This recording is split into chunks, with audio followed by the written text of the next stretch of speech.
Pessoal, nessa aula a gente vai falar sobre a embriogênese do coração e do sistema vascular. Eu quero dizer para vocês que particularmente eu tomei um pau para fazer essa aula, que foi assim, ó, um horror. Sei lá, mas é que fazia tempo que eu não falava sobre esse tema, mas ele com certeza é bastante importante e vai ajudar vocês mais tarde lá a entender a anatomia do coração e algumas patologias associadas. Vamos lá. O sistema cardiovascular é o primeiro sistema que vai se formar e começar a funcionar no nosso corpo. Claro, porque nós vamos precisar de nutrientes e também de oxigenação para poder diferenciar e dividir uma grande quantidade de células e também para formar todos os nossos tecidos e órgãos. O sistema, como vocês sabem, ele é composto por uma parte arterial e a outra parte venosa, e ele tem um órgão muito importante também, que é o coração, que funciona como se fosse uma bomba. Apesar do coração ser um órgão superpotente, ele é relativamente pequeno, tem o tamanho proporcional de um punho, pesa 300 gramas nos homens e 250 gramas nas mulheres. O coração ele tem 4 câmaras, como nós sabemos, 2 átrios e 2 ventrículos. O sangue chega no coração através dos átrios e sai dele através dos ventrículos, porque ele está ligado a vasos importantes como a artéria pulmonar e também com a aorta, como nós estamos vendo nessa animação aqui. Aqui a gente tem uma visão mais detalhada das cavidades e das válvulas, né? No caso, é importante comentar, então, que a válvula tricúspide, ela vai ficar entre o átrio e o ventrículo direito. A válvula pulmonar vai ficar entre o ventrículo direito e a veia pulmonar. A válvula aórtica vai ficar entre o ventrículo esquerdo e a aorta, e a válvula mitral vai ficar entre o ventrículo e o átrio esquerdo. Também é importante aqui relembrar que o coração ele vai estar estruturalmente limitado por grandes vasos, pelos pulmões e pelo diafragma. Em termos histológicos, o coração ele é composto pelas seguintes camadas: pelo endocárdio, que é a camada mais interna, não é? Que vai revestir as câmeras, pelo subendocárdio, que vai apoiar o endocárdio, por uma camada mais larga, né, que é o miocárdio, que é a camada muscular do coração, e finalmente pelo pericárdio, que é uma espécie de membrana que vai recobrir o coração. Aqui, então, a gente vê melhor, não é? Uma microfotografia histológica dessas camadas. Em relação ao pericárdio, é importante dizer que ele vai recobrir o coração e a raiz dos grandes vasos, e ele também vai ser composto por camadas importantes, como a camada fibrosa, a parietal e a visceral. Agora sim a gente pode começar a falar sobre a embriogênese do coração. Mas vamos voltar lá para a nossa terceira semana, quando acontece a formação dos 3 folhetos germinativos e principalmente o mesoderma, ele se constitui por células que vão formar o chamado mesoderma paraxial, perto da notocorda, o intermediário e o lateral. O coração, especificamente, assim como a cavidade pericárdica, vai se formar do mesoderma lateral. Vamos ver um pouquinho melhor como é que isso vai acontecer. Se nós observarmos essa microfotografia aqui embrionária, a gente vai ver que nessa fase o coração começa a se compor logo depois no tubo neural, na notocorda, ele vai dar essas origens, né? E no endoderma, no ectoderma superficial, mesoderma paraxial, mesoderma intermediário. O mesoderma lateral, de onde vai surgir o coração, inicialmente ele vai ele vai sofrer uma espécie de cavitação em que ele vai acabar dando origem a duas regiões, o que a gente chama de mesoderma somático e o mesoderma esplâncnico. Bem no meio, aquela cavidade, depois vai ser o celoma. Então, é a partir do mesoderma lateral esplâncnico que o coração vai se formar.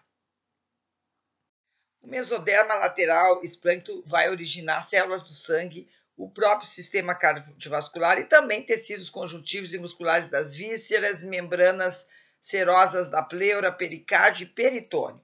No caso do coração, o que vai acontecer é que essa área aí vai abaular, vai crescer e vai formar a partir de células que a gente chama precursoras dos angioblastos, um tubo cardíaco endocárdio e também vai dar origem aí a uma vascularização que depois vai se transformar no celoma cardíaco, que é o lugar da futura cavidade pericárdica onde o coração vai ficar dentro. Aqui a gente consegue enxergar nesse esquema do Moore bem como é que acontece esse início da formação do coração. Então eu tenho aqui os dois mesodermas intermediários, não é? Com a parte do tubo cardíaco e o celoma pericárdico. Quando o embrião se dobra, então essas duas estruturas elas se fundem e quando elas se fundem, elas já a parte pericárdica já envolve elas, de tal monta que quando eu formo aquele meu tubo pericárdico, né, eu vou formar já a partir dessa estrutura aí central que vai sair o meu coração. Eu gostei dessa figura porque ele mostra, então, aqui a prega neural, que está na hora, está se formando para formar o tubo neural, a notocorda, e a cavidade pericárdica, aqui, a vascularização, e a parte que vai formar o tubo endocárdico, então, na hora que o embrião se dobra, se aproximando da outra, não é? Para formar esse tubo. Portanto, na medida em que o embrião se dobra, o coração entra, ele invagina para dentro da cavidade pericárdica, formando um tubo do qual já de cara eu vou conseguir identificar células que formarão depois o epicárdio, que é a parte mais externa do coração, o miocárdio, que é a parte do meio intermediária, que é formada por músculos, e o endocárdio. Mas qual a origem dos tecidos cardíacos? O endocárdio vai ser formado por células do próprio mesodermo lateral esplâncnico e ele, junto com essas células, vai originar a camada subcárdica ou subcárdio, que inicialmente tem uma consistência gelatinosa e por isso é conhecida como geleia cardíaca. O miocárdio também vai ser formado a partir de células do mesodermo lateral esplâncnico. E já o pericárdio, ele vai ser formado por células que inicialmente se diferenciaram e recobriram o coração primitivo chamado epicárdio. Agora vamos falar sobre a embriogênese e organogênese propriamente dita do coração. Mais ou menos lá na terceira semana de desenvolvimento embrionário, no 18º dia, vão formar células que vão se organizar em cordões, chamados cordões angioblásticos laterais, não é? E aí, com o dobramento do embrião, os cordões vão se aproximar e vão se fundir. Aí, nesse momento, resulta um coração sobre a forma de um tubo cardíaco, que logo em seguida vai se diferenciar em duas câmaras e vai funcionar como um sistema vascular primitivo, que é muito parecido com com o coração do peixe. Nesse momento, existem 3 arcos circulatórios importantes. O primeiro é o arco circulatório intraembrionário, que vai irrigar, né, os tecidos do próprio embrião. O segundo, arco vitelínico, que consiste numa vascularização extraembrionária que supre sangue principalmente para o saco vitelínico. E o terceiro também é extraembrionário, que vai ser constituído pelos vasos umbilicais. Então, o nosso coração, como a gente pode ver aqui, ele é tubular e primitivo. Logo em seguida, esse coração ele vai começar a sofrer dilatações e contrações e constrições alternadas, ficando dividido em 5 partes: o tronco arterioso, o bulbo cardíaco, o ventrículo primitivo, o átrio primitivo e o seio venoso. Vamos dar uma olhada então como é que isso acontece, não é? É importante comentar que, além dessas dilatações, o coração agora vai sofrer o que a gente chama de flexão cardíaca ou torção, ou seja, ele vai se formar primeiro, vai ter uma forma de S, como a gente está observando aqui, e isso vai reposicionar essas partes cardíacas iniciais, certo? Esse reposicionamento, então, faz agora que eu tenha as seguintes estruturas importantes aqui. Essas que eu falei antes, dispostas dessa maneira, como nós estamos vendo nesta segunda figura. Bem, a partir dessas estruturas tubulares e que começaram agora a se dilatar, eu consigo ver que elas vão sofrer um processo chamado de torção, em que vai acontecer uma espécie de giro nelas para disponibilizar espacialmente essas estruturas de uma maneira diferenciada. Ela inicialmente fica em forma de U, que nem eu estou mostrando nesse esquema aqui.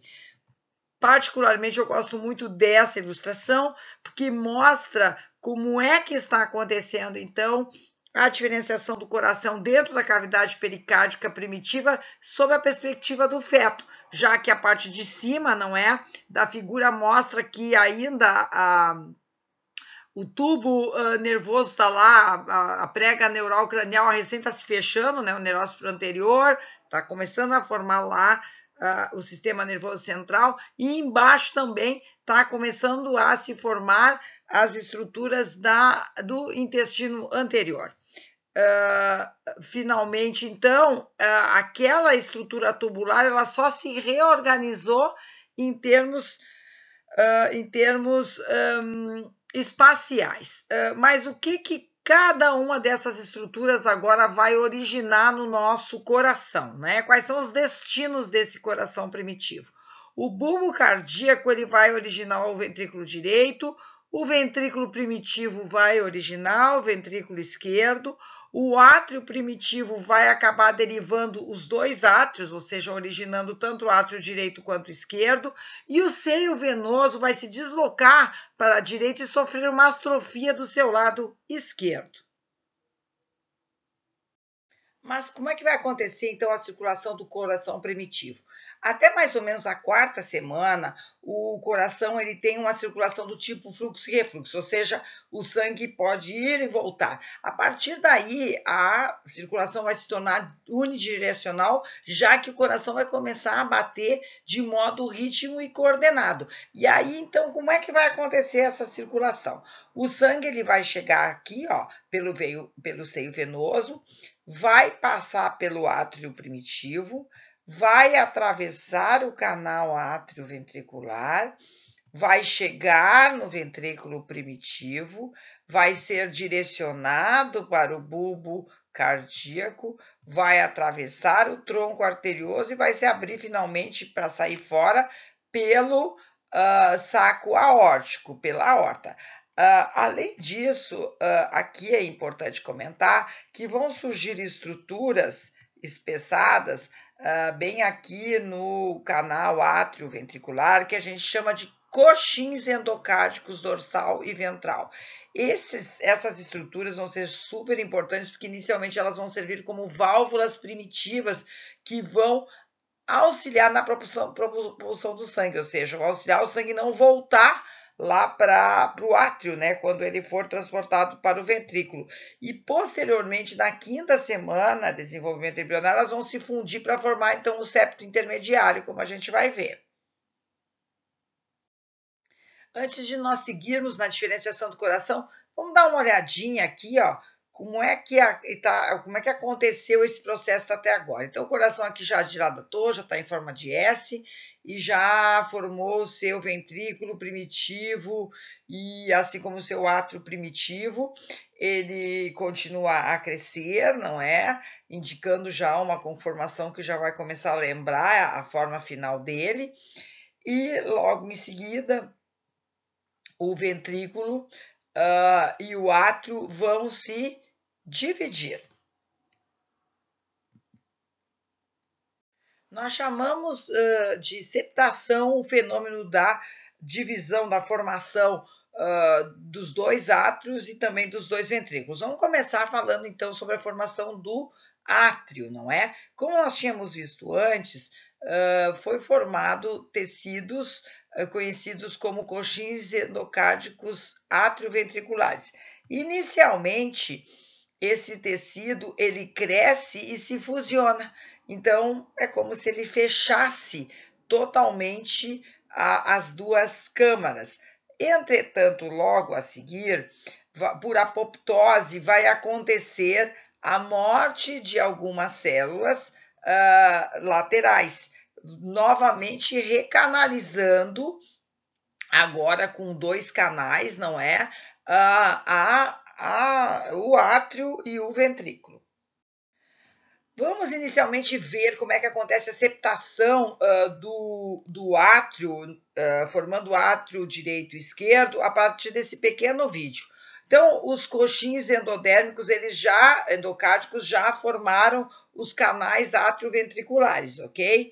Aí, bem do teto do átrio, lá no meio, que a gente está vendo agora aqui como rosinha, começa a surgir uma membrana chamada septum primo, ou septo primário, que ela vai crescer em direção ao ventrículo. Ela cresce, mas parte dela vai acabar morrendo e dando origem a uma pequena passagem que a gente conhece como ósteo primário. Aí vai começar a surgir um segundo septo, que é o septo secundário, que também vai formar o ósteo secundário. E agora, essas duas passagens vão permitir, os septos separam agora o átrio direito e esquerdo, mas também permitem ainda algum nível de passagem de sangue entre os dois átrios, e essa estrutura é conhecida como forame oval. Vamos rever esse processo agora com um pouco mais de calma. Aqui eu tenho a nossa câmara do átrio e do ventrículo, já com os dois canais atrioventriculares, feitos a partir dos coxins endocárdicos. Aí aparece um septo, que vai crescer, é uma membrana que cresce em direção ao ventrículo, e que parte dela sofre apoptose e forma uma abertura chamada ósteo primário. Aí começa a acontecer o crescimento do septo secundário, também vai acontecer a formação do ósteo secundário, e assim agora o meu coração tem duas câmaras, o átrio direito e o átrio esquerdo, que ainda no embrião se comunicam, não é, por uma pequena abertura. Posteriormente, assim que o nenê nascer, essa abertura vai ser fechada, e aí os átrios não vão mais ter comunicação entre si. Nos livros de embriologia, provavelmente vocês vão encontrar essa imagem aqui, mostrando o crescimento do septum primo, não é? Do septo primário, o átrio primitivo, o ventrículo primitivo. Aqui nessa figura também a gente mostra o septo e a origem do forame oval, que realmente fecha mais ou menos no terceiro mês de vida e se fusiona ao septo secundário, formando uma estrutura anatômica conhecida como fossa oval. Agora vamos falar como é que vai acontecer a formação dos dois ventrículos, né?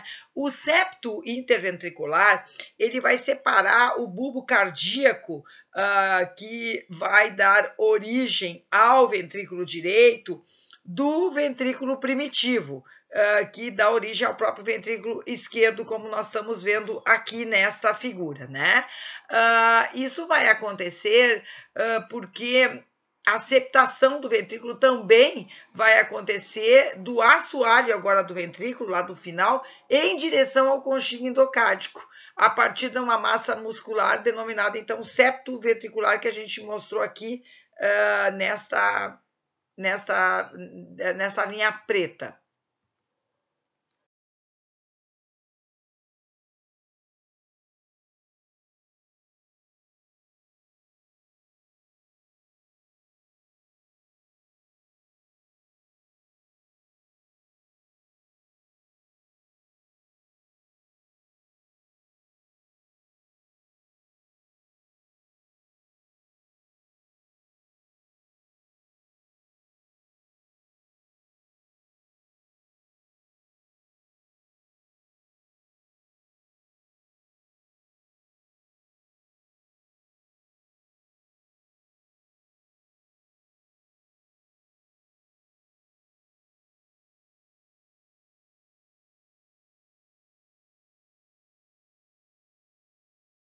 Vamos ver agora, então, como é que se formam as válvulas. As válvulas atrioventriculares, que são as válvulas tricúspide e mitral, vão ser desenvolvidas através da proliferação do tecido que vai crescer em torno dos canais atrioventriculares.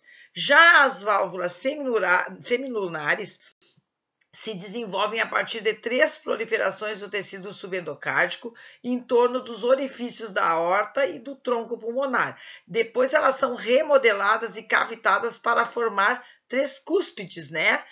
3 partes de parede delgada. Essa estrutura permite, então, que o sangue flua, mas não consiga retornar. O coração, como todos nós sabemos, ele é um órgão contrátil e que possui um ciclo feito pela diástole, que é o enchimento das câmaras cardíacas com o volume do sangue, e a sístole, que é um movimento que expulsa o sangue das câmaras cardíacas. Existe uma sístole atrial e uma ventricular também. O sistema de comunicação do coração se inicia com o átrio primitivo, fazendo o papel de marca-passo provisório, que está marcado aqui nesse esquema. Depois, o seio venoso é que vai assumir essa função. Somente na 5ª semana que vai ocorrer a formação do nó sinoatrial propriamente dito lá no seio venoso. E a partir daí, então, vão se desenvolver mais as outras estruturas de condução, não é, vasculares. Vale a pena comentar que mais ou menos na 8ª semana, com 56 dias, o coração já vai estar completamente formado e o embrião vai ter cerca de 4 centímetros e o coração cerca de 4 milímetros. Agora a gente vai falar um pouquinho sobre a embriogênese vascular, ou seja, a embriogênese das artérias e das veias. Bem, a formação das artérias também é muito importante para o sistema cardiovascular. Mais ou menos durante a 5ª semana vai acontecer uma proliferação ativa de células mesenquimais a partir da parede do bulbo cardíaco, resultando na formação do que a gente chama de cristas bulbares, que vão dar depois origem ao tronco cone, ou tronco arterioso, certo? Na medida que essas células migram e elas são de origem da crista neural, elas acabam sofrendo uma rotação, não é? E se fusionando ao septo aórtico pulmonar. E aí o que vai acontecer? Esse processo cria 2 canais arteriais e que nós vamos depois conhecer, né, como as aortas ventrais e dorsais, que vão se formar contínuas ao tubo do endocárdio. Como aqui a gente consegue observar, mais ou menos na 4ª semana, essas artérias dorsais vão se fundir e vão formar um único tubo, que vai ficar mais ou menos localizado em termos anatômicos entre a 4ª vértebra torácica e a 4ª lombar do nosso embrião em formação. Uma vez que a aorta dorsal esteja fusionada, ela se ramifica nas artérias intersegmentares que penetram e irrigam tanto os somitos como o túbulo neural, e depois, então, os músculos do tronco, coluna vertebral, medula espinhal e membros, certo? Lá no embrião, a aorta dorsal também vai irrigar o saco vitelínico e a placenta via as artérias umbilicais. Na formação das veias, é importante saber que vasos do seio coronário e da veia cava superior vão desembocar sempre no átrio direito, não é? Então, inicialmente, vasos chamados veias cardinais anteriores vão acabar se diferenciando nas veias jugulares internas, já as veias cardinais posteriores vão contribuir para a formação da própria veia cava inferior e vão originar a maior parte das veias das cavidades torácicas e abdominais. As veias vitelínicas, que vêm do saco vitelínico e entram pelo pedúnculo do embrião, elas formam a veia vitelínica esquerda, que derivará as veias hepáticas, e as veias vitelínicas direitas, que vão acabar gerando a veia cava inferior. Como nós sabemos, no embrião vai ser as veias que vão levar o sangue arterial, não é? Então, as veias umbilicais, a veia direita, e o segmento proximal da veia umbilical esquerda, inicialmente, quando eles se formam, logo se degeneram. E aí o restante da veia umbilical esquerda, ela cria uma comunicação entre essa veia e a veia cava inferior, criando uma estrutura lá interna no embrião que a gente chama de ducto venoso. E aí isso permite que parte do sangue que vem da mãe, irrigado, cheio de nutrientes, de oxigenação, ele passe pelo fígado, mas não fique só no órgão, né? Não fique nos sinusoides do fígado, vá direto para o resto do corpo. Mas então, essa formação das veias, elas estão muito relacionadas com a própria circulação do sangue embrionário. Então, vamos ver o seguinte aqui, ó. Quando a veia umbilical ela chega no embrião, ela vai transportar então o sangue oxigenado e rico em nutrientes da placenta para o feto. Daí o sangue chega diretamente no fígado do feto. Ali ele se subdivide, como nós falamos. Uma parte vai para os sinusoides hepáticos, que é para nutrir o parênquima do fígado, e a outra parte é desviada através do ducto venoso que foi formado para o resto do corpo.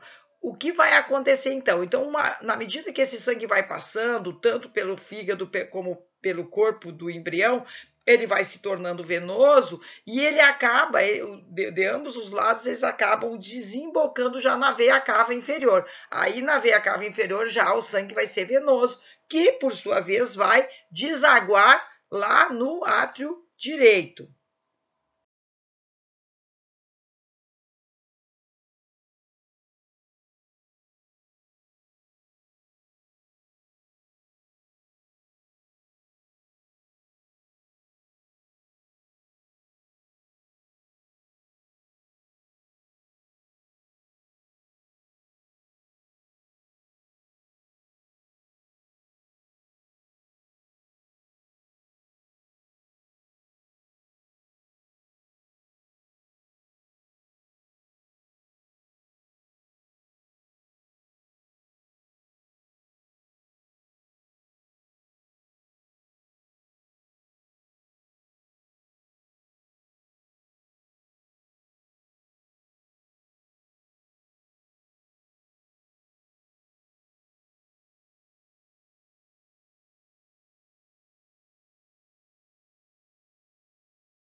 Vamos ver o que está acontecendo com o sangue lá do ventrículo direito. Do átrio esquerdo, o sangue vai passar para o ventrículo esquerdo, certo? E vai seguir para o arco da aorta, sendo que daí é que ele é distribuído pelas artérias do coração, pescoço, cabeça e membros superiores, porque daí ele vai nutrir essas regiões do feto. Como os pulmões ainda estão colapsados, o volume, o fluxo do sangue ainda é baixo e a pressão da artéria pulmonar é alta. E assim, a maior parte do sangue contido na artéria acaba sendo desviada via ducto arterioso para a aorta descendente, irriga a parte inferior do corpo do feto e retorna para a placenta através das artérias umbilicais. É um pouquinho complexo, mas também é só para vocês terem uma ideia de como é que forma a dinâmica da circulação. Qualquer coisa, leiam melhor nos livros, né, no Moore ou no Langman ou outro de embriologia.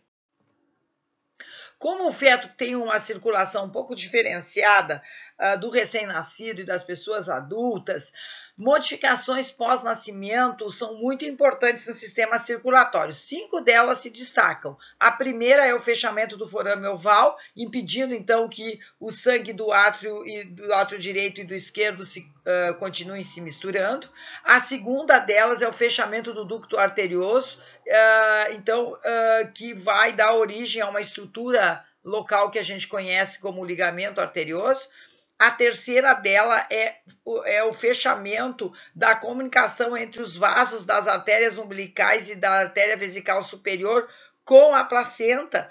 Então, neste caso, a gente vai ter no local um ligamento chamado ligamento umbilical médio e também o outro fechamento que vai acontecer vão ser dos derivados da veia umbilical lá no fígado, né?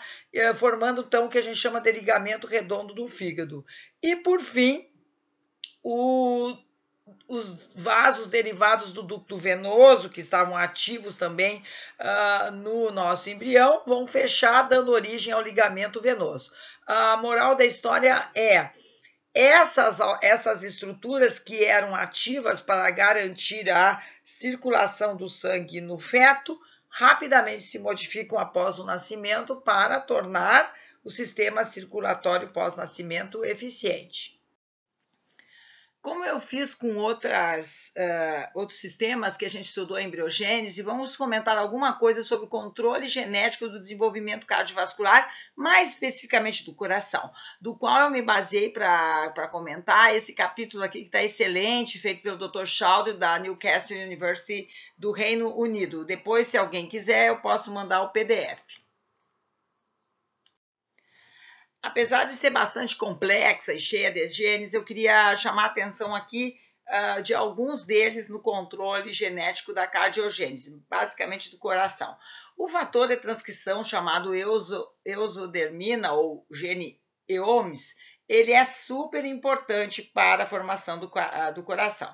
Na realidade, esse gene ele é expresso, ou seja, proteínas dele são encontradas antes mesmo da gastrulação e estando associada à indução da própria formação do endoderme e do mesoderma, tá?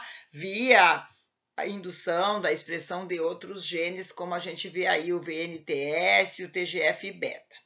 Além disso, esse fator de transcrição chamado EOMS, ele vai induzir, então, em algumas células do mesoderma lateral, é claro, vai induzir a produção, a expressão do gene MESP1+, que é considerado um gene regulador no processo de diferenciação cardíaca, porque ele é que vai acabar fazendo que aumente produtos dos genes GATA5, NKCX 2.5, que realmente levam ao início da indução da diferenciação do tecido cardíaco. Apesar de que eu esteja utilizando o capítulo de genética do desenvolvimento cardiovascular que eu falei antes, eu não poderia deixar de comentar sobre um artigo muito importante que foi publicado há 16 anos atrás, em 2000, né, pelo Srivastava e Austin na Nature, né? Nesse artigo clássico, os autores justamente tentaram já estabelecer um panorama geral de genes associados a indução da diferenciação das partes do coração. Muita água rolou depois e temos mais informações, mas eu vou dar para vocês essa ideia geral porque me parece que é importante, tá? Então, no momento que eu tenho lá o meu precursor mesodérmico, que agora eu sei da importância do EOMES e tal, eu formo o meu cardiomiócito, e esse cardiomiócito agora é uma célula que, pela indução de genes como o ET1, vão acabar se diferenciando nas células de Purkinje, que depois vão se diferenciar em células relacionadas com o sistema de condução, né? Artérias, aortas, veias, certo?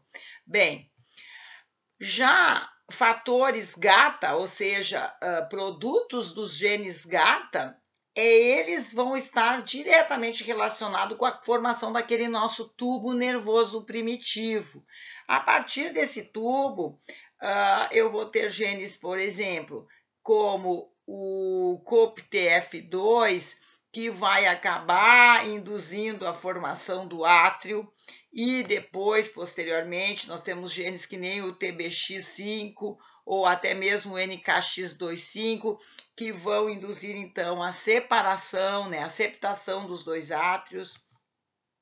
Eu vou ter genes também como o TBX5, que vai fazer o quê? A indução da septação ventricular, ou seja, da divisão do ventrículo esquerdo e o direito, e posteriormente eu posso ter genes que eu já sei que podem ser mais específicos e diferenciados de um ventrículo para outro na sua diferenciação, não é? E eu também tenho genes que depois ajudam a amadurecer essas câmaras cardíacas.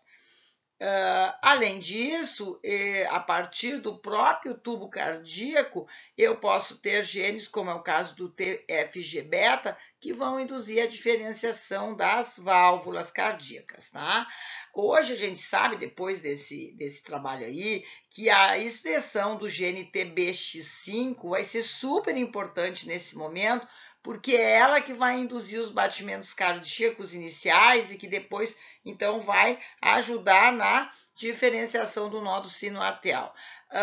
Também a gente sabe que é um sinergismo entre o gene FGF e o BMP que vai ser super essencial para a diferenciação primária do miocárdio, que lá, quando a gente fez esse trabalho aí, o Srivastava fez esse trabalho, não se sabia.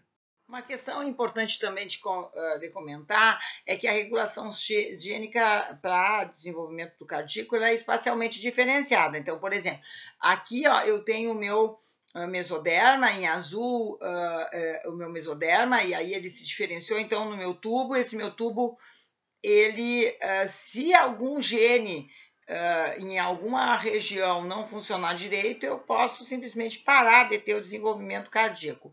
Já com o desenvolvimento diferencial de genes, que nem eu estou mostrando nessa figura aí, e aqui, eu vou conseguir, então, ter a minha formação cardíaca, não é?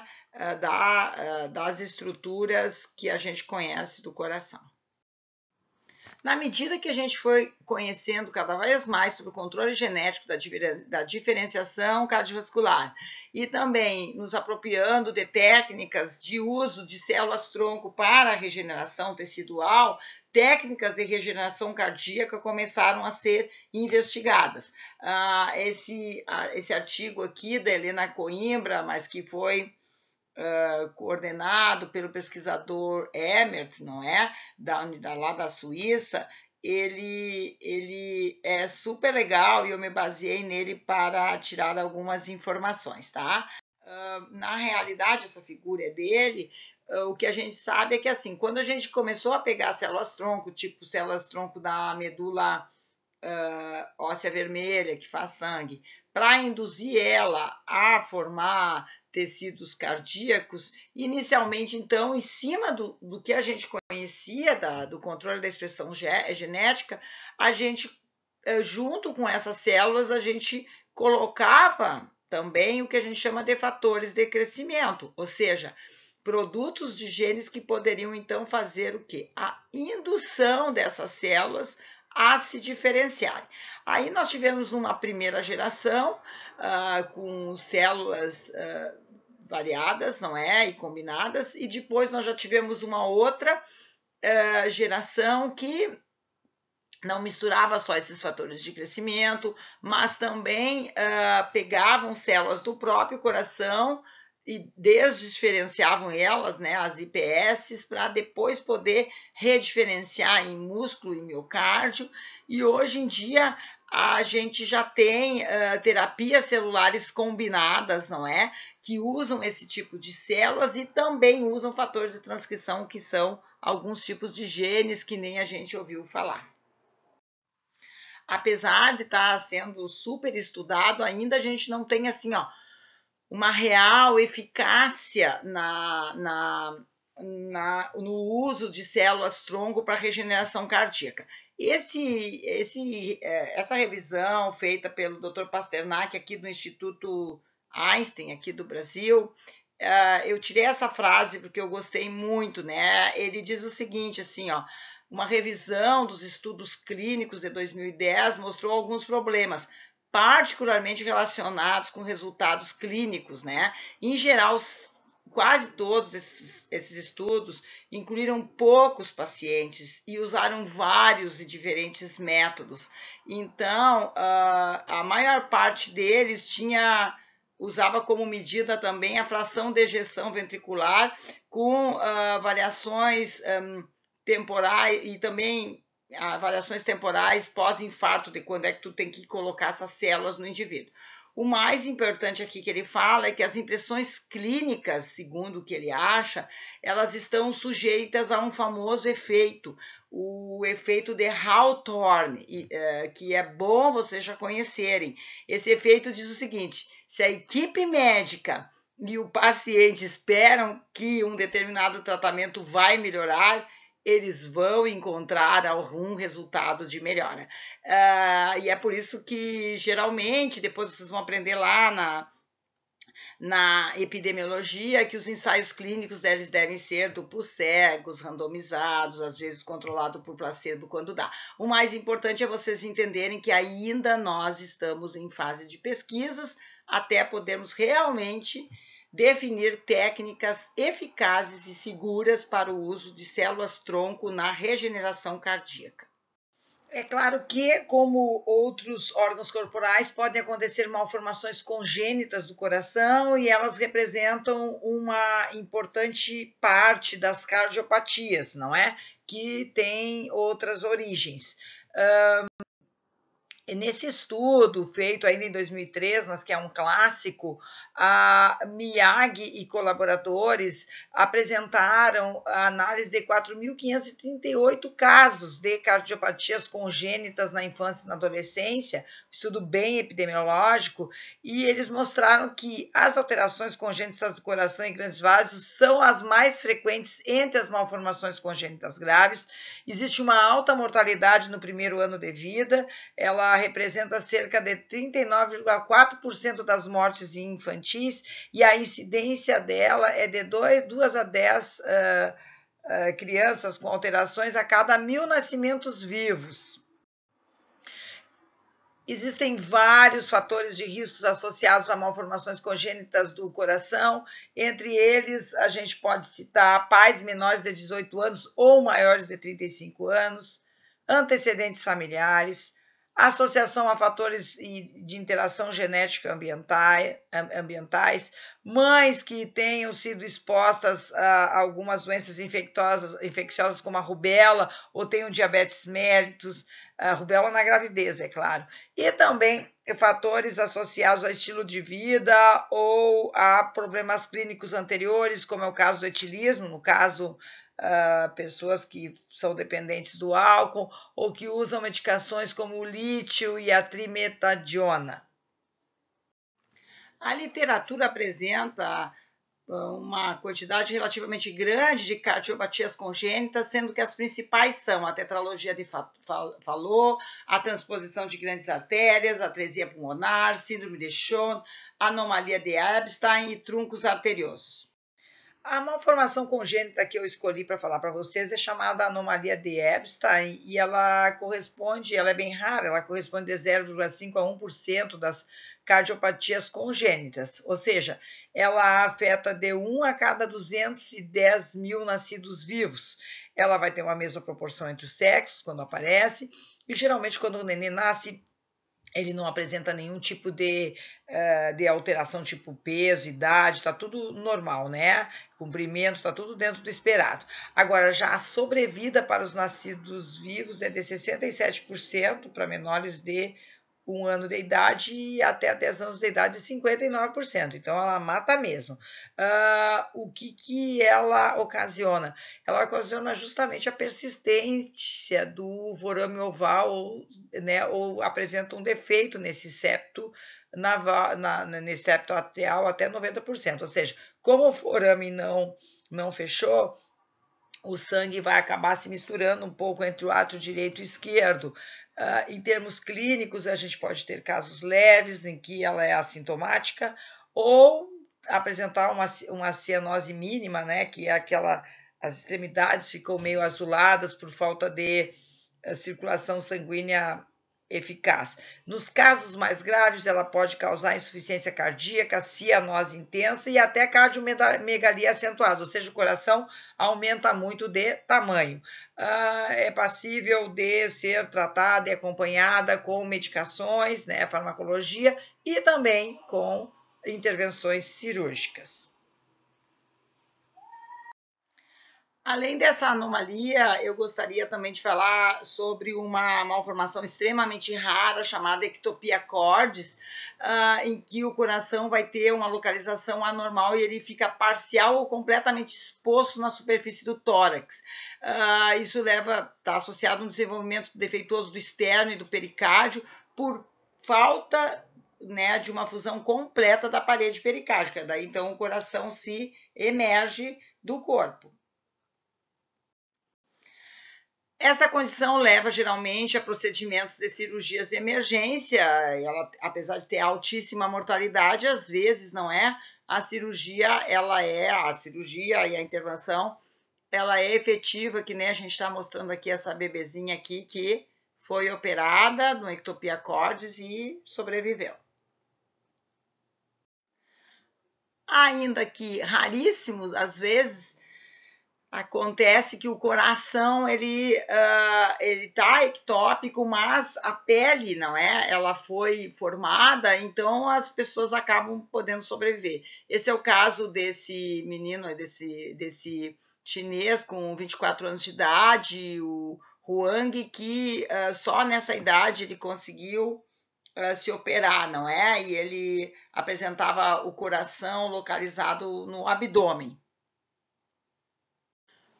Concluindo a nossa aula, pessoal, olha, realmente essa aula aí ela é bastante pesada, bastante complexa, mas como eu tenho certeza que vai ter gente daqui dessa sala que vai acabar saindo cardiologista, de repente ela pode servir para alguma coisa aí, tá? Vai lá, beijão.